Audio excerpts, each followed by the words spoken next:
Is a frequent guest here on Fox, a former Secret Service agent for President Obama and an international security consultant. It seems like, Dan, every time one of these things happens, there is some rear view mirror gazing and we say, oh yes, we should have seen that coming or we should have done that. Are there any red flags about this particular shooting that you can see that should have given, local authorities, the FBI, a heads up? Yeah, John, one of the things I've actually discussed on this network quite a bit is there is enormous political pressure, and I'm getting this from a lot of my law enforcement sources, enormous political pressure when a potential terrorist case involves someone who may be Islamic to handle the case differently than if it were, say, a case for someone of another religion. That political pressure has real-world effects, John. I was a federal agent. I know how the system works. I can't tell you how tough it is for an FBI agent today to operate in this environment of political correctness where when this individual clearly was on the FBI's radar, they have admitted as such, that he then goes on to shoot people. I'm sure there's someone in the FBI who knew this man was a danger, and there may have been some political pressure to kind of make this, make this go away because they didn't have any direct red flag or any direct sign. Political pressure from where? The Justice Department? From the administration?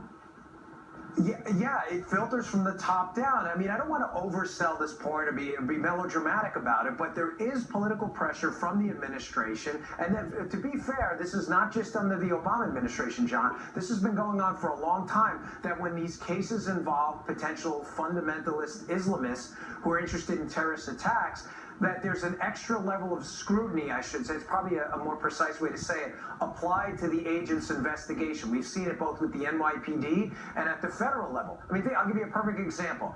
The idea that the NYPD can't conduct surveillance due to, by the way, not according to the Constitution, it's perfectly legal, it's a public place, but can't do surveillance according to NYPD rules in mosques that may be calling for violence against people is outrageous. If it was a Christian church calling for people to be killed, it would be obvious that the FBI or the NYPD would be investigating. John, that pressure, that political pressure is having very real effects.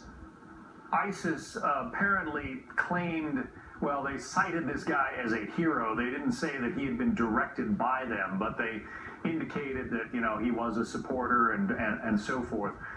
So where does the investigation go from here? Is it possible that, the FBI, the CIA will look at his connections overseas, and could there be repercussions overseas? Should there be repercussions overseas for what this guy did in Orlando? Yes, and 2 points on this. There are no lone wolves anymore. Sebastian Gorka was on earlier today, did a great job explaining how this is the new ISIS modus operandi. Whether he was instructed by ISIS directly to do this or inspired by ISIS, either way, this is the way ISIS intends to operate in the future, to use propaganda to inspire people or direct people to conduct these attacks. Now, the second phase of the investigation, what's going to happen now after they secured the scene, which they clearly have, it's all about networks now and making sure they get any potential co-conspirators, if there were any in this. That means financial networks. That means going through all of his computer contacts, smartphone contacts. The network is going to be key. Travel history is going to be key. There are a number of government databases that can track that kind of a thing. Also, checking with our foreign intelligence counterparts. There have already been some stories through the media that he may have had some contact with some overseas Salafist organizations. So we'll see if that materializes in the future. Dan Bunn.